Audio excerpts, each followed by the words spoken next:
말씀의 제목은 자신의 한계를 아는 것이 진정한 지혜이다. 시작. 자신의 한계를 아는 것이 진정한 지혜이다. 이 말씀을 들으니까 어떻게 자신의 한계를 내가 좀 아는 것 같아요? 내가 이 말씀을 나도 증명해서 보니까 정말 내 자신에 대한 가치를 나도 모르게 너무나 높게 잡아놓고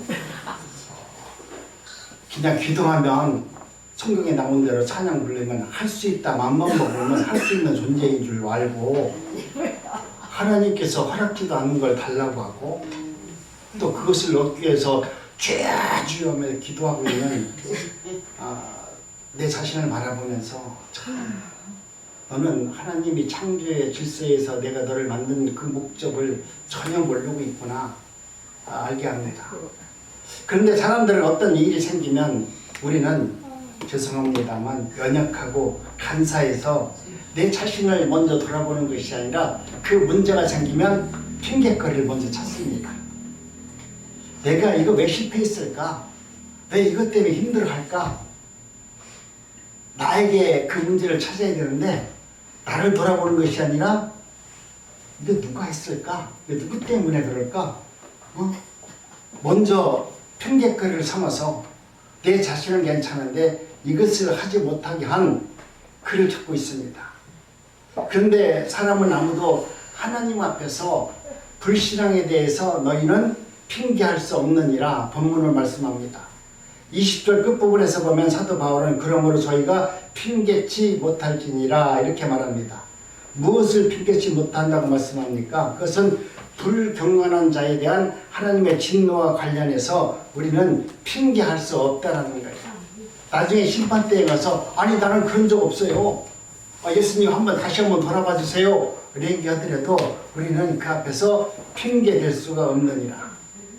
다시 말해서 불경건한 자들이 그들의 불신앙으로 하나님을 진노를 당할 때 오늘 우리는 내가 하나님 나는 저놈이 미워서 저놈을 욕했고 저놈 때문에 내가 기도했고 저놈이 잘못되기를 저놈이 어떻게 되기를 위해서 내가 기도했는데 왜 내가 하나님한테 잘못했습니까? 라고 이야기한다면 하나님을 믿지 못하고 네가 심판자가 되어서 저놈을 욕했고 저놈을 존귀했고 저놈을 미워한 것이 여러분 바로 우리에게 주어진 불경건 불신앙입니다. 내가 하나님을 믿는 사람이라면 아무리 미워하는 사람이라 할지라도 그 미워하는 놈을 내 마음에 담지 말고 그 미워하는 놈을 우리 주님께 맡겨야 돼요. 그것이 바로 신앙인의 자세입니다. 근데 그것을 내가 품고서 내가 그것이 어떻게 내 마음에서 해결되기를 위해서 끊임없이 기도하는데 여러분 내가 신앙이 없다면 그것을 끌어안고 평생 마음의 한으로 돌아갈 수 있습니다. 그러나 진정으로 우리 하나님을 믿는다면 내가 불경건한 그 신앙이 없다면 하나님 앞에 내 모든 것을 내어드릴 수 있는 은혜가 있어야만 되는 것입니다. 그래서 내가 하나님의 은혜 가운데 너는 세상 가운데 네 뜻대로 내 생각대로 살아왔지만 하나님의 말씀 앞에서는 순종했다고 말하지만 네가 행한 모든 것이 다 하나님이 봤을 때는 불경건이고 불신앙이라는 것을 이야기하면서 너는 그때 그 자리에 가서 핑계댈 수 없는 자이다 라고 말합니다.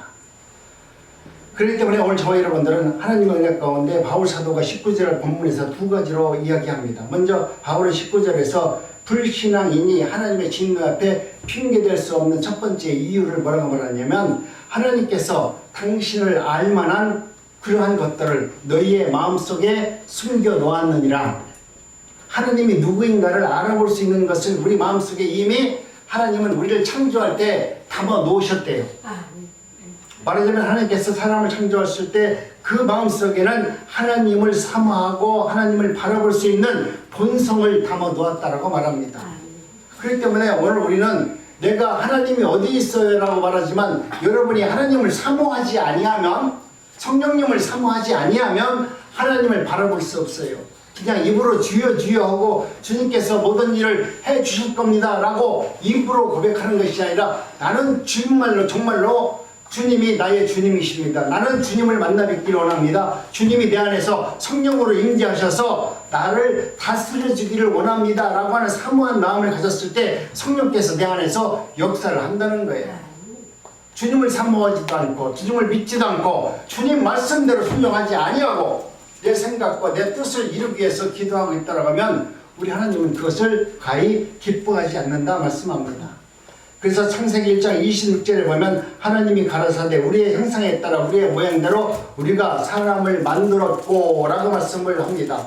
여러분 그렇습니다. 우리 하나님은 우리 하나님의 형상대로 우리를 지으셨다라고 말씀합니다. 그렇기 때문에 우리의 형상과 우리의 마음속에는 우리 예수님의 마음이 담겨져 있어요. 예수님의 본성도 담겨져 있어요. 악한 마음도 있지만 하나님을 사모하고 하나님을 바라보고 하나님을 정말 나의 구주를 믿는 그런 믿음도 담아 놓으셨어요. 그렇기 때문에 오늘 우리는 그것을 내가 하나님의 은혜 가운데 하나님 내 안에 담겨진 그 본성에 따라 하나님을 찾고자 하는 그 열망, 그 사모하는 마음으로 여러분의 예배자에 나와서 기도를 드리고 찬양을 드리고 하나님과 교제를 이루면 하나님이 누구인가를 알 수 있도록 내 안에서 역사하시는 성령과 일치를 이루어서 삶 속에서 그것을 헤쳐나갈 수 있음을 우리에게 말씀하고 있습니다. 우리가 옛날에 남북한 상공 이산가족을 봤을 때 정말 여러분들 봤잖아요. 그때 보니까 정말 만나지도 않았던 사람들이 텔레비에서 얼굴 보고 전화 소리 들어보고서 몇 번 통화한 다음에 오빠 그러고 뭐 엄마 그러잖아요. 왜 그렇습니까? 내 안에 이미 혈육이라는 그 DNA가 담겨져 있기 때문에 그 목소리를 듣고 그가 말하는 어떤 지나는 과거사에 대해서 얘기 조금만 해주면 맞다, 내 어머니구나, 내 친구구나, 내 형제구나 알아볼 수 있어요.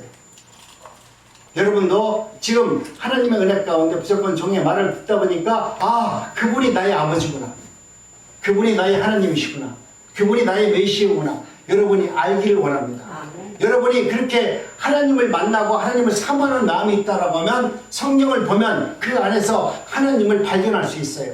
여러분이 성경을 볼 때 그저 책으로 바라보면 그 성경 안에서 성령을 만날 수도 없고 하나님을 만날 수 있고 예수 그리스도가 어떤 분인지를 알지 못해요. 그러나 내가 이 성경 안에서 하나님을 만나 뵙기를 원합니다. 예수님이 누구인가를 알기를 원합니다. 성령께서 어떻게 내 안에서 임재하는지 하나님의 뜻을 알기를 원합니다 라고 하는 마음으로 사모하는 마음으로 성경을 보면 그 안에서 내가 성령님이 내가 하나님의 누구인가를 알게 해주시는 은혜를 베풀어줘서 하나님을 분별하고 하나님이 나의 아버지라는 것을 알게 해주는 것입니다.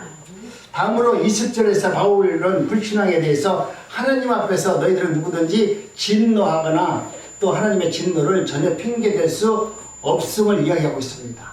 두 번째 이유는 하나님께서 창세전부터 그로 보이지 않는 것들 곧 하나님의 영원하신 능력과 신성을 하나님께서 반드시 만들 때 만물을 통해서 우리를 알게 해주셨다고 말씀합니다. 세상의 모든 만물을 만들어 놓으시고 우리는 그것을 바라보면서 아름답다. 야, 저 돌을 보니까 참 신성하게 생겼다. 저 나무를 보니까 저 안에 꼭 뭐 멋있는 게 있다. 근데 여러분 내 안에 불신앙 있는 사람은 그걸 보고서 비는 사람일 것이고 내 안에 정말 성령이 충만한 사람은 야, 하나님의 창조가 이렇게 위대하구나. 나는 기르지도 않았는데 나는 지나만 다녔는데 이 나무가 이렇게 아름답고 이렇게 멋있고 정말 성스러운 눈으로 하나님의 창조의 질서 안에서 이렇게 하나님께서 역사하셨구나. 그걸 바라보면서 하나님을 바라보는 사람이 있는가 하면은 그것을 보고서 비나이다 하는 사람도 있다. 네? 그러니까 여러분 마음속에 내가 하나님께서 택한 백성은 이 만물을 바라보고도 하나님의 그 위대성을 알고 하나님의 창조를 바라보면서 감사하고 찬양할 수 있는 자입니다. 그렇기 때문에 오늘 저와 여러분들은 무엇을 하든지 하나님의 은혜를 경험할 수 있는 은혜가 있기를 원합니다. 사람은 누구든지 무엇을 만들게 되면 그 사람의 개성이 있습니다. 정말 훌륭한 조각가가 어떤 조각을 해놨다면 그 조각을 하는 전문가들은 아, 이 조각은 누가 만든 것일 거야 라고 짐작할 수 있습니다. 또 우리가 무엇을 한다 하더라도 노래를 부르는 가수가 어떤 노래를 불러도 아, 이 노래는 곡이나 템포나 무등을 보면 누가 작곡했을 거야 라고 우리가 대충 알듯이 여러분 하나님을 여러분 깊이 아는 사람은 하나님께서 하시는 모든 일들을 우리의 일상생활 속에서 하나님이 하셨다는 것을 우리는 알도록 하나님이 역사하십니다. 그렇기 때문에 여러분 오늘 우리는 열린 마음으로 자연만 잘 관찰해 보고 또 자연을 바라본다면 하나님의 역사와 하나님의 은혜를 그 속에서 분별할 수 있어요. 그 자연이 나에게 말을 걸 거예요. 야, 내가 이렇게 멋지게 생겼잖아. 하나님께서 이렇게 만든 나를 바라보면서 하나님을 감사해라. 오히려 돌이 나에게 말을 할 것이고 아름다운 나무가 나에게 말을 할 것이고 이 자연이 나를 향해서 야, 이 아름다움을 바라보면서 네 마음속에 모든 욕심을 내어버려라 하는 하나님의 음성을 들을 수 있는 은혜가 있기를 원합니다. 그럼에도 불구하고 사람들은 이런 하나님을 알면서도 타락하고 완악해진 마음으로 하나님께 영광을 돌리지 아니하고 감사치도 않는 삶을 살아가는 존재가 오늘 우리들입니다. 또한 거룩한 창조주 하나님의 영광을 알기 일개 피조물들이 불과한 사람들이 피조물에 불과한 우리들이 이상한 형상을 만들어서 나무에게도 비나이다 비나이다 하고 심지어 손을 보고서도 또 그것을 심성시 여기고 여러 가지 동물을 보고서 그들을 우상으로 삼아서 하나님을 대적하는 이 세상의 모든 많은 불의한 불신앙들의 우리는 눈으로 보고 있습니다. 그때 우리 하나님께서 말씀합니다. 그러니 너희들은 하나님께서 너희들에게 어떤 진노를 내린다 할지라도 너희들은 결코 핑계치 못할 것이다 라고 말씀을 합니다. 여러분 오늘 우리는 세상 가운데 살면서 하나님의 말씀 가운데 저와 여러분들도 핑계할 수 없습니다. 하나님이 오늘 나에게 어떤 징계를 내린다 할지라도 여러분 우리는 핑계될 수 없습니다. 물론 인간들이 하나님을 대신해서 피조물을 더 숭배한 것은 타락으로 말미암아 사단의 역사로 그렇게 된 것입니다. 마음이 허망해지고 마음이 어두워진 원인에는 그 마음을 다스리고 그 인생을 이끌어가는 마귀 사탄이 그 마음을 조종하기 때문에 정말 하나님의 진리의 말씀 앞에서 굴복하는 것이 아니라 눈에 보이는 어떤 이상한 형상들을 바라보면서 그 때문에 두려워하고 꿈속에서 나타난 귀신을 바라보면서 두려워할 수밖에 없는 연약한 존재라는 것을 우리 하나님은 말씀해 보고 있는 것입니다. 여러분 그런데 우리 하나님께서 이렇게 저와 여러분들에게 하나님의 말씀대로 살지 못했음에도 불구하고 우리 하나님은 저와 여러분들에게 하나님을 알 수 있는 은혜를 주셨다는 것이 얼마나 감사합니까? 허무한 피조물 대신 하나님을 섬겨 구별받게 하시고 구원받게 하시고 또 이 사실에 대해서 날마다 기뻐하면서 찬양의 자리로 나온 저와 여러분들은 하나님에게 특별한 은혜를 받은 택함받은 백성이 분명합니다. 그렇기 때문에 우리는 예수를 믿는 것에 대해서 기뻐할 수 있어요. 또 감사할 수 있습니다.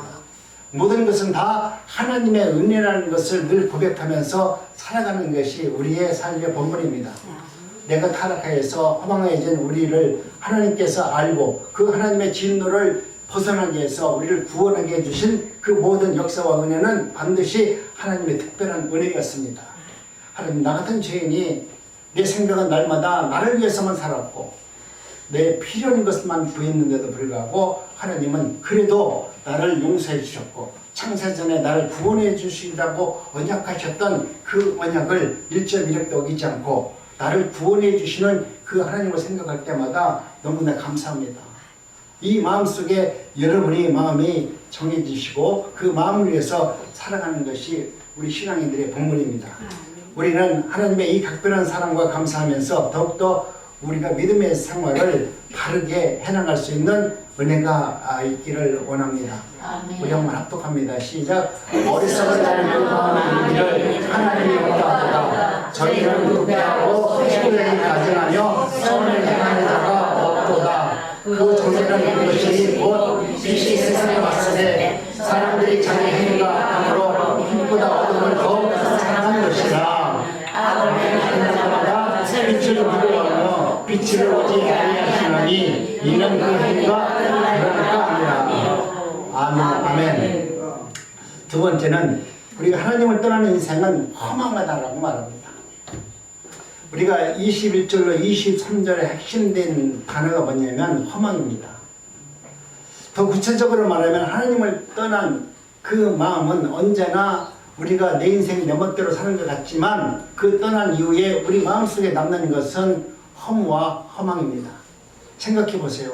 내 인생에 살면서 하나님을 배제하고 떠날 때는 나름대로 자기가 자신이 있어서 그러지 않겠어요? 젊은 날 나도 예수 믿으라고 하더라도 염려하지 마세요. 내가 하나님 없어도 나 잘 살아요. 잘 살 수 있어요.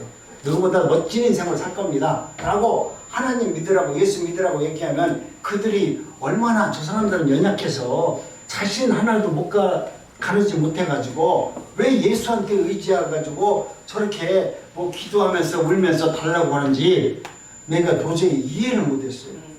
아니 내가 당신들 건강하잖아, 힘도 있잖아, 얼마든지 자족하면서 살 수 있는데 왜 예수 앞에 나와서 나는 죄인입니다, 나를 도와주세요 그러면 눈물 뿌려 기도하는지 이해를 못했어요. 그렇기 때문에 여러분, 하나님을 믿지 않는 자들은 자기 마음속에 예수 그리스도보다 자신이 스스로 뭔가 할 수 있다라는 그런 뭔가가 있기 때문에 예수님을 구주로 믿지 않습니다. 또 한 가지는 예수를 믿는 내 옆에 있는 내 집사람을 보니까 예수를 안 믿는 거야. 이 예수를 믿는 우리 집사람이 정말 내 남편한테, 내 가족들한테 엄마로서 이 모습들이 아름답지 못한 거야. 교회 다닐 때는 아버지 하는데 집에 와서는 아들이 뭐 하려면 알았어 하나님이 해줄 거야. 아니 남편이 보니까 이 세상이 기가 막히잖아. 지금 자식이 지금 필요한 거 있는데 그것을 엄마가 자기가 열심히 돈을 벌어서 아니면 뭔가 전략해서 자식을 위해서 해야 되는데 거절한다는 것이 하나님이 해줄 거야. 기다려봐. 얼마나 무책임한 말들을 합니까? 그런데 여러분, 이것도 우리가 믿는 사람들이 조심해야 되는 거예요. 내가 하는 행위가 하나님의 말씀이 맞다 할지라도 그 행위로 인해서 상대방이 시험을 든다는 것은 내 교만이에요.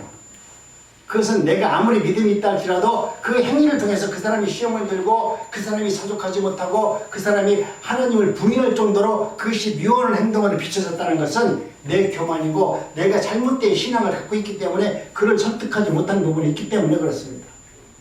오늘 우리를 믿는 사람들은 여러분, 내 자신을 알아야 돼요. 내가 예수를 믿으니까 모든 것은 하나님께서 해줄 겁니다. 얘들이 아직까지 하나님을 모르기 때문에 이럽니다라고 여러분, 그들을 비하시키지 말고 그들의 눈높이에 맞춰서 그들이 하나님을 바라볼 수 있도록 내가 먼저 그들을 섬길 수 있는 자리로 내려가지 아니하면 여러분 안 됩니다. 근데 내 자신은 높게 보고 하나님의 택한 백성이고 거룩한 하나님의 왕같은 제사장이 됐는데 뭐 걱정하냐. 너희들을 모르기 때문에 지금 이렇게 대적한다라고 이야기하면서 그들을 비하시키면서 예수 믿으세요 하면 믿겠냐 이거죠. 오늘 우리는 내 자신을 모르는 신앙이 너무나 많이 있습니다.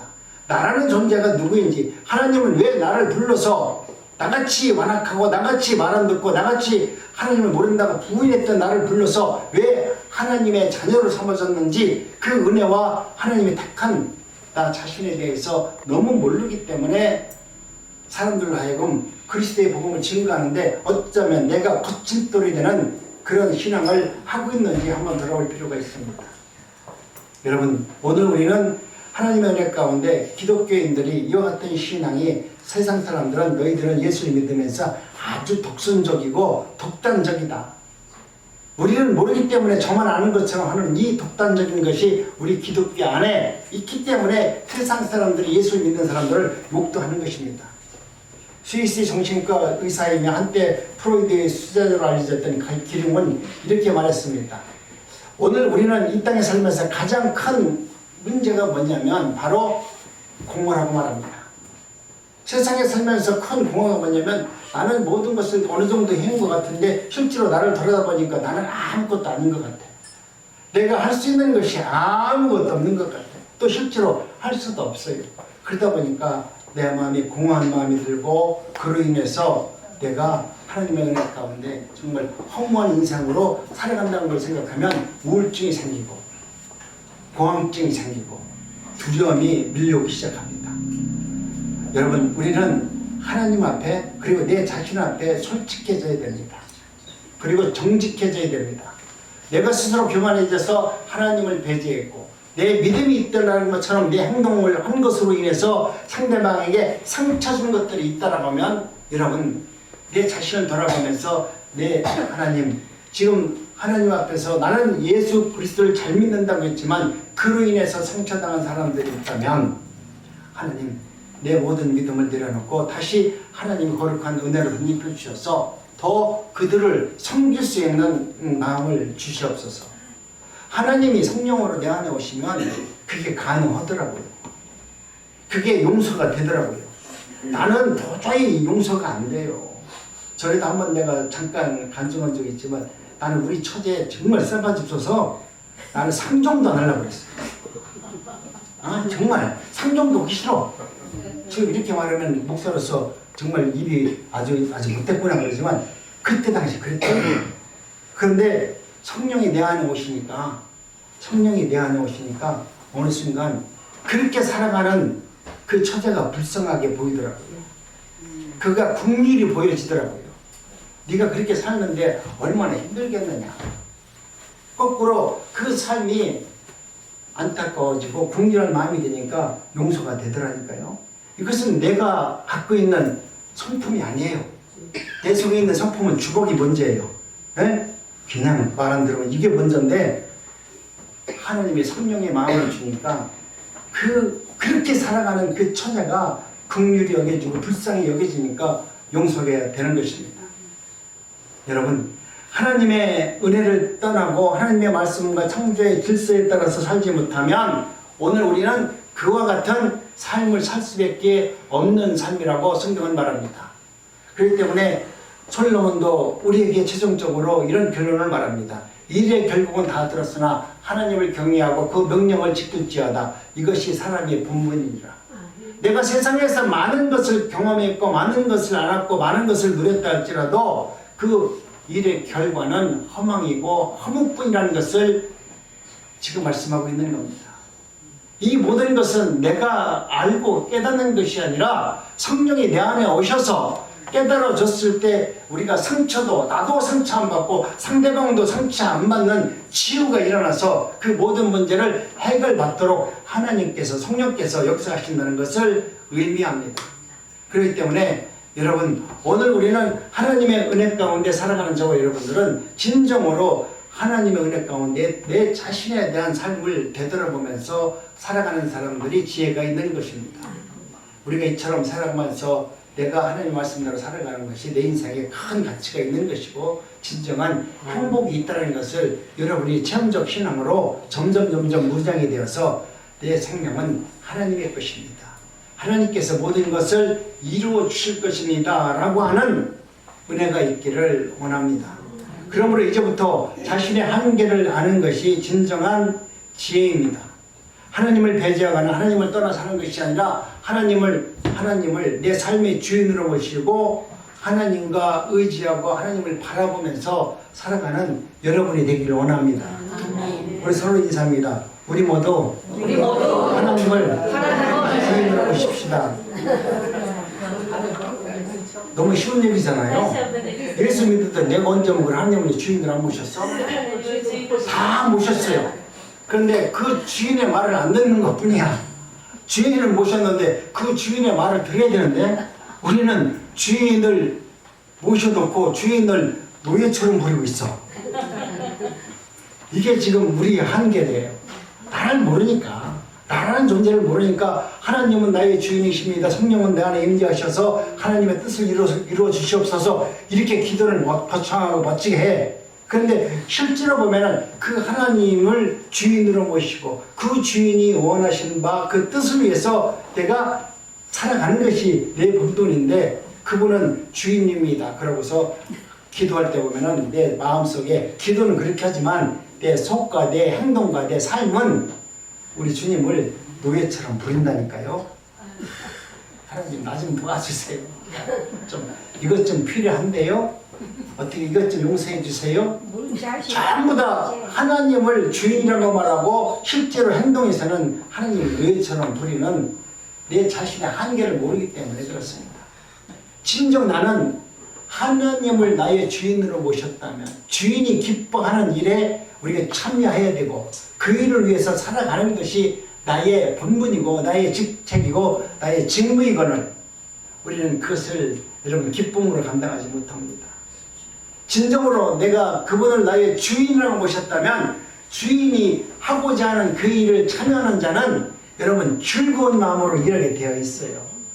무슨 일을 하든지 그분이 나의 메시아고 그분이 나의 하나님이고 그분이 나의 정말 나를 구원해 주신 영원한 하나님이라는 것을 알면 내가 그 일에 동참하고 그를 위해서 살아가는 것이 얼마나 기뻐하는 일이고 얼마나 나에게 흥분되는 일이고 감격된 일인지 여러분은 알게 됩니다. 그런데 여러분은 그 하나님을 그렇게 나의 메시아로 나의 하나님으로 나를 구원해 주시는 생명의 주로 여러분이 인정하지 못했기 때문에 하나님의 일을 하는데 감흥이 없어요. 감동이 없어요. 감격이 없어요. 그리고 용서가 없고 무슨 일을 하더라도 허무하다. 내가 이것을 왜 하는지 그 뜻을 못하고 그렇게 일을 하고 있는 겁니다. 여러분 돌이키세요. 이제는 하나님이 누구이신가를 확실히 알아서 나라는 존재는 하나님을 위해서 사는 존재고 그분의 영화를 위해서 살아가는 존재라는 것을 아시고 그것을 통해서 내가 기쁨이 회복되고 그를 통해서 하나님의 영광에 이를 수 있는 그리스도를 나의 구주로 믿는다면 여러분 그분이 나의 생명주로 믿는다면 여러분이 정말 내가 그 일을 통해서 기쁨을 얻을 수 있는 은혜가 있기를 원합니다. 내가 하나님의 일을 하고 하나님께서 원하시는 그 일을 하는데 여러분이 기쁨이 없고 감격이 없고 감동이 없다라고 하면 내 신앙을 불봐야 되고 나라는 존재가 누구인가를 아직도 깨닫지 못한 거예요. 나라는 존재를 깨달으면 여러분 하나님 이름만 나오고 성령님 이름만 나오고 하나님의 일에 동참하는 그 자리에 나를 불러주신 그 하나님을 생각할 때마다 여러분은 기뻐 어쩔 줄 몰라요. 야 하나님이 나를 부르셨어. 그 일을 할 수 있도록 나를 부르셨네. 여러분 그 일에 대해서 감격하고 감동이 있어야 돼요. 그런데 목사님이 불러서 나 시키려고 보면 맨날 왜 저거만 시켜. 지금은 그런 분이 없는데 옛날 어떤 분은 내가 지금 전도사고 내가 강도사고 목사인데 왜 맨날 나보고 주방에 들어가서 일하라고 하는지 기분 나고 싶겠대. 그분은 아직까지 자신이 본분을 모르는 거야. 목사가 폼 잡고 넥타이하고 우리나라 대형교회 목사들처럼 크게 된 사람 그걸 목사라고 생각하면 큰 착각이에요. 목사는 섬기는 자야. 여러분을 섬기는 것이고 하나님의 나라 안에서 하나님께서 원하시는 바를 우리 여러분들에게 가감없이 내 사역과 내 욕심 없이 오직 복음만을 증거하는 자가 목사지 그 이상도 그 이하도 아니에요. 우리도 예수 그리스도의 복음을 증거할 때 내가 하나님의 말씀을 증거할 때 내 안에 성령께서 기뻐하시고 하나님께서 일하는 그 은혜를 바라보면서 날마다 설교 준비하면서 감동과 은혜를 경험하기 때문에 밤새껏 성경 말씀 증거하는 거 아닙니까? 네. 그거 없으면 이거 왜 준비해 밤에? 이거 텔레비 봐야지. 연속곡 보고 재밌는 게 얼마나 많아요. 그런데 왜 이거 글자 하나하나 보면서 왜 하나님은 이렇게 말씀하셨을까? 내가 이렇게 설교하면 또 혹시 우리 하나님께서 우리 어르신들 혹시 시험을 안 들까? 또 이렇게 하면 또 잘 못 알아들으면 어떻게 하나? 어떻게 하면 저 잘 알아들을까? 나름대로 수백 가지를 생각하면서 부족한 정원 하나님의 말씀을 증거하면서 준비를 합니다. 여러분도 여러분이 만나는 모든 일 앞에 하나님의 일이라고 생각하면 목사가 설교를 준비하듯이 여러분이 그 일 속에서 하나님을 만나야 되고 하나님께서 원하는 바 그 뜻을 분별해서 내가 이렇게 하면 하나님이 더 기뻐할 것이다. 이렇게 하면 모든 사람들에게 은혜를 끼치면서 할 수 있을 것이다. 남들이 볼 때는 힘들고 어렵다 하는데 나는 그것이 힘들고 어려운 것이 아니라 기뻐하고 감사하고 찬양하면서 그 일을 한다라고 하면 사람들은 그럴 겁니다. 어떻게 이 일을 하면서 찬양하세요? 어떻게 이 일을 하면서 기뻐한다고 말하세요? 아이고 내가 볼 때 등골 빠지는 일인데. 그럼에도 여러분 하나님의 은혜가 있으면 등골 빠지는 건 아무것도 아니고요. 내 마음에 기쁨이 있습니다. 내 안에 기쁨이 회복되면 여러분이 아프다고 말하는 모든 허리, 관절, 등허리 그 어느 부분도 다 치료가 돼요. 여러분이 기쁨이 회복이 안 되면 아무리 명약을 먹는다 할지라도 그 병은 낫지 않습니다. 여러분이 하나님의 은혜로 기뻐할 수 있고 감사할 수 있고 감격할 수 있고 감동할 수 있다면 여러분의 모든 병만은 다 떠나갑니다. 이것은 성경의 말씀에 기록된 말씀이에요. 여러분이 기뻐하는 마음만 있으면 기뻐하면 아픔이 떠나갑니다. 근데 기뻐하지 못하니까 기뻐할 수 없으니까 왜 기뻐할 수 없느냐면 허리가 아파서 못하잖아요. 다리가 아파서 못하잖아요. 먼저 기뻐하면 허리가 고쳐지고 다리가 고쳐지는데 여러분이 꼭 먼저 내 다리가 고치면 하나님을 찬양한다고 하니까 이게 거꾸로 돼서 안 되는 거야. 여러분 나 자신을 좀 아세요. 내 불신앙을 아세요. 내가 하나님 말씀에 순종치 못하는 나를 좀 바라보세요. 저 사람 바라보면서 권사가 왜 저래? 아이고 전도사가 뭐 저래? 에? 왜 나를 바라보지 못하고 앞에서 일하는 사람을 바라보면서 이래라 저래라 그래요? 우리 전도사님은 좋다고 막 춤추고 할렐루야 그러는 뒤에서 보면 아이고 전도사가 돼가지고 저기 뭐야 이제 같이 이렇게 그래? 아니 그런 사람도 있어요. 여러분 마음속에 그렇게 바라보지 말고 저분은 얼마나 기쁘면 내가 볼 때 일 안 해도 좋은데 가만히 앉아 있어도 되는데 누가 전도사라고 대접도 해줄 건데 그저 맨날 커피 타면서 뒤에서 손가락질 받아가면서 왜 그 일을 하나 이거야. 또 우리 집사님은 찬양만 부르면 막 춤춰. 뒤에 있는 사람 기분 나빠. 왜? 내 앞에 보려고 하는데 이 텔레비 앞에 보면 마이크가 맞아. 여러분 이 모든 것을 여러분이 눈으로 바라보지 마시고 정말 하나님께서 기뻐하는 하나님으로 기뻐하는 그 한 사람을 바라보면서 한번 기도해 보세요. 야 저분은 하나님의 은혜가 얼마나 많으면 저렇게 찬양을 할 것인가. 내가 그렇게 못하는 나라를 생각하면서 여러분 이제는 나라는 존재를 먼저 아시고 세상을 좀 바라보는 은혜가 있길 원합니다. 옆에서 정말 하나님 찬양하는 자가 있다면 그분을 깎아내리지 말고 그분과 더불어서 찬양할 수 있는 사람이 되길 원합니다. 어떤 사람이 봉사를 열심히 한다고 기분 나빠지지 말고 그 사람도 협력해서 아름답게 선한 열매를 맺는 사람이 되길 원합니다. 이것이 하나님의 뜻이지. 옆에서 하는 거 보면 아이고 저만 잘났다고 저러고 앞에 가서 저러냐 그러면서 손가락질 회원들 내 손가락만 아파요. 내 가슴만 아프고 내 마음에 상처만 있어요. 내가 하지 못하는 나를 바라보면서 할 수 있도록 하나님 나도 저와 함께 동역해서 하나님의 일을 나도 저와 같이 춤추면서 할 수 있는 은혜가 있기를 원합니다. 이것을 바라보는 것이 하나님의 뜻이 아니겠습니까? 여러분 오늘 우리는 하나님의 은혜 가운데 이와 같이 내 자신을 아는 것이 우리 믿음의 본질입니다. 우리 한번 합독합니다. 시작. 너는 청년의 때 곧 공부한 날이 이르기 전 나는 아무 낙이 없다고 할 때 내가 듣기 전에 너희 청년자를 기억하라. 그러므로 내가 이것을 말하며 주 안에서 증거하노니 이제부터 이방인이 그 마음이 함하는 것으로 해남같이 너희는 행하지 말라. 저희 청정이 어두워지고 저희 가운데 있는 무지함과 저희 마음이 굳어짐으로 말미암아 하나님의 생명에서 떠나 있도다. 아멘. 세 번째는 바로 인간의 지혜가 뚜렷한 한계를 아는 것이 오늘 본문의 말씀처럼 진정한 지혜자라고 말합니다. 22절로 23절에 보니까 바울 사도는 하나님을 배제하기 위한 인간의 자기 확신적 지혜의 허망함을 말하고 있습니다. 나는 하나님 없어도 살 수 있어요 라고 하는 인간의 마지막 한계를 말하고 있습니다. 우리는 이 말씀을 잘 보아야 합니다. 곰곰이 생각하면서 이 말씀을 들어야 합니다. 스스로 지혜 있다고 생각하는 그 아무나 하는 것도 아니지 않습니까? 나도 똑똑해요. 나도 할 수 있다라고 얘기하는 것은 아무나 하는 것이 아니라 정말 나름대로 확신했던 사람들이 할 수 있습니다.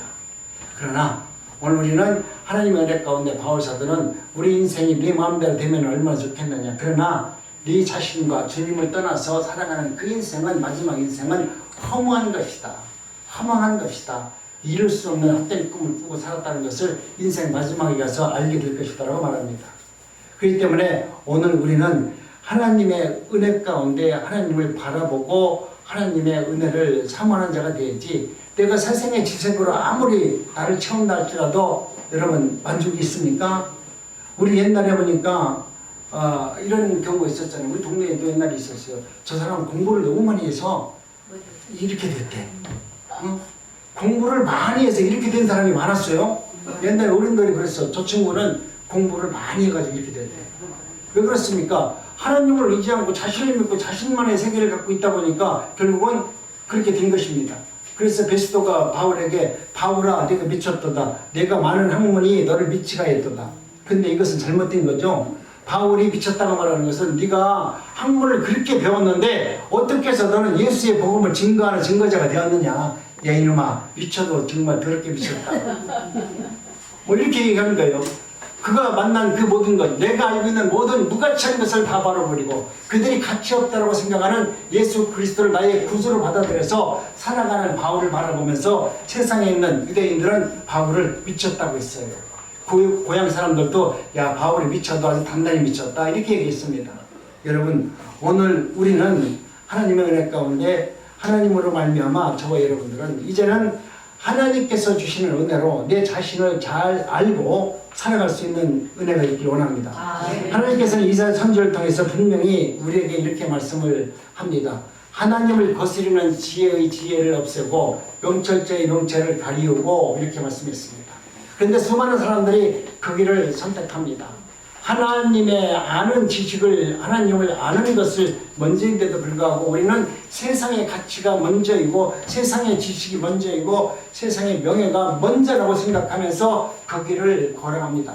그런데 오늘 우리에게 말합니다. 솔로몬이 그렇게 말합니다. 일의 결과에 대해서 뭐라고 말하냐면 내가 스스로 지혜롭다 여기는 자를 보느냐 그보다 미련한 자가 오히려 바랄 것입니다. 지혜 있다 생각하면서 네 뜻대로 생각하는 것보다 정말 바보가 되어서 오직 하나님을 의지하고 살아가는 자가 지혜가 있느니라 라고 지금 솔로몬은 우리에게 말하고 있습니다. 여러분 세상엔 못 배운 사람을 바보라고 말합니다. 정말 바보는 내가 지혜 있다라고 생각하면서 살아가는 자가 정말 바보인데 우리는 조금 못 배우고 조금 가난하고 조금 못생기고 뭔가 부족한 사람을 바보라고 말합니다. 여러분 이게 말이 됩니까? 얼마 전에 보니까 어떤 사람이 왜 싸우는데 자기를 바보라고 했다고 기분 나쁘다고 막 싸우잖아. 아니 바보가 얼마나 좋은지도 그걸 모르는 거예요. 바보는 바라볼수록 보배로운 자가 바보입니다. 그런데 우리는 바보라고 하면 기분 나쁘잖아요. 근데 세상에 똑똑한 자가 대해서 하나님을 모르는 것이 바보지 정말 바보같이 오직 하나님을 바라보고 하나님을 신뢰하고 하나님을 의지하는 그런 자는 바보가 아닙니다. 따라서 우리가 정말 지혜 있는 사람이 되려면 어떻게 해야 합니까? 자기가 지니고 있는 세상의 지혜 그리고 내 자신의 한계를 우리는 뚜렷이 알아야 됩니다. 나는 어디까지 가면 한계라는 걸 알아야 됩니다. 저도 한계가 있어요. 내 동생을 만나면 여기까지는 나도 잘해. 근데 얘가 이 선을 넘잖아요. 이 선을 넘으면 나도 용서가 안 돼. 나는 내 한계를 알아. 이놈이 여기까지 가서 나를 만약에 힘들게 나를 갖다가 시험하면은 내가 그걸 못 이긴다는 걸 그놈이 알아서 그러는지 아니면 나는 내가 거기까지 가면 용서가 안 되는 거야. 그러면 술을 먹고서 막 훌쩍먹창해서 나한테 전화 갔잖아요. 나는 위로해 줄 수가 없어. 위로가 안 돼. 내 동생 아닌 사람이 그러면 위로할 수 있어요. 위로가 되더라고. 내 동생 아닌 사람이 술을 먹고서 나한테 뭐 무슨 말 하더라도 야 그러면 되냐 저기 들어줄 수 있어. 근데 내 동생이 술을 먹고 흥청망청하면서 나한테 전화를 하면은 그것이 내 귀에 안 들려. 첫째. 그러니까 하나님께서 그것을 바라보면서 아 너도 나도 아주 너도 연약한 존재고 너도 완악한 놈이라는 것을 너도 죄인이라는 것을 하나님은 알게 해주시는 것 같아요. 그래서 감사한 겁니다. 하나님 나는 내 한계에 대해서 알고 있습니다. 그 알도록 하나님께서 나에게 이 선생을 붙여줘 가지고 이 선생이 나를 갖다 시험만 들으면 내가 나쁜 놈이라는 걸 금방 알게 해주시니까 너무나 감사합니다. 여러분도 여러분 삶 속에서 용서 못할 그런 문제가 있다면 그것을 바라보면서 여러분의 완악함을 아시기 바랍니다. 그리고 하나님의 은혜 가운데 그 말씀 앞에 겸손한 자가 되기를 원합니다. 보십시오. 결국 고넬료는 하나님의 말씀 가운데 성령을 받은 사람이었습니다. 구원의 은혜를 받지 않는 이방인의 처처로 그와 가정들이 하나님의 은혜 가운데 구원을 받은 사람이 바로 고넬료입니다. 여러분 우리가 살면서 베드로가 뭐 위대하다고 고넬료가 베드로에게 무릎을 꿇겠습니까? 아니죠. 성령께서 임재하심으로 말미암아 하나님을 바라보는 나라는 존재가 누구인가를 확실히 알았기 때문에 하나님 말씀 앞에 굴복하는 모습으로 보여주시는 것입니다. 오늘도 저와 여러분들은 세상에 굴복하지 마시고 하나님 앞에 굴복하는 은혜가 있기를 원합니다. 에레미야 8장 9절에 보니까 이렇게 말씀을 합니다. 우리가 이제는 하나님의 말씀 가운데 모든 것은 하나님의 뜻 가운데 이루어진다는 것을 고백합니다. 우리 합독합니다. 시작. 지혜롭다 하는 자들이 수욕을 받으며 경황 중에 잡히리라. 보라 그들이 나 여호와의 말을 버렸으니 그들에게 무슨 지혜가 있으랴.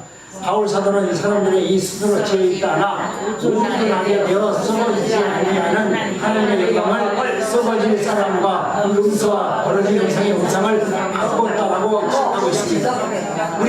우리는 지혜 있다라고 말하지만 오늘 우리는 여기에 뭐라고 말합니까? 금수와 같은 우리는 버러지와 같은 사람이 되어서 하나님의 우상을 동물로 만들었고 나무를 우상으로 만들었고 세상을 우상으로 만들어서 하나님을 버렸다는 것을 이야기합니다.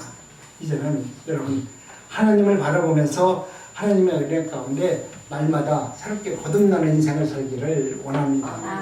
여러분 이제는 내가 무엇을 한다 할지라도 내 자신을 아는 것이 지혜입니다. 내 자신을 알면서 기도하고 내 자신을 알면서 모든 사람 앞에서 행할 수 있는 은혜가 있을 때 우리는 하나님을 똑똑히 바라볼 수 있고 하나님의 은혜를 경험할 수 있고 하나님의 나라가 여러분 마음속에 충만해짐을 말미암아 날마다 기쁨과 감사가 넘치는 인생으로 살아갈 수 있도록 역사해 줄 줄 믿습니다.